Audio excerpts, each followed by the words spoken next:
Now we want to multiply fractions, and we're going to use the things that we've been building upon about prime factors and reducing fractions at the same time.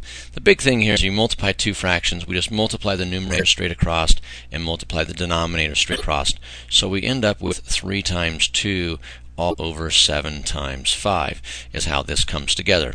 Don't make it harder than it is. Turn it into a single fraction bar, we multiply straight across. So my final answer here is going to be 6 over 35. The question we want to ask ourselves along the way is my fraction the lowest terms? The answer is yes, because 6 is a 3 times 2, 35 is a 7 times 5. They share no common factors. Carrying on with the next problem, I have a whole number and a fraction, but always remember that a whole number can always be expressed as a fraction, as 5 over 1 is the same thing as 5. 5 divided by 1 is 5. It's an equivalent fraction. So I have 5 over 1 times 7 over 12. Again, no common factors, so I'm just going to multiply straight across, giving me an answer of 35 over 12. Down here on the next one, I've got a 2 times a 9. We see that coming, and I have a 3 times a 4. We're just multiplying straight. And I could take the 2 times a 9 to give me 18, the 3 times a 4 to give me 12, but let's be smart about the end. We're going to want to reduce, and what we should recognize here is the 9 and the 3 are sharing a common factor. The 2 and the 4 are sharing a common factor. So if I break it down a little bit along the way, I will see that I have some common factors.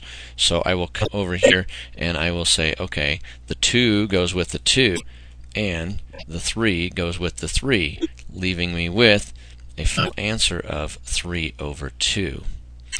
What you might find is, if you see some of your friends doing this at home and they're experts at this, what we'll find is some people will say the 2 and the 4 match up, and so they'll come out here and they'll say, okay, the 2 and the 4 go away, and that leaves me a 2. So what they're doing in their head is all this extra work over here, and then they'll come along and they say, okay, the 9, 3, they go, and that leaves me with a 3 here, because this is really 3 times 3, and that's a 3, so that lives here, so giving us a final answer of 3 over 2. Same way, it's a little shorter work.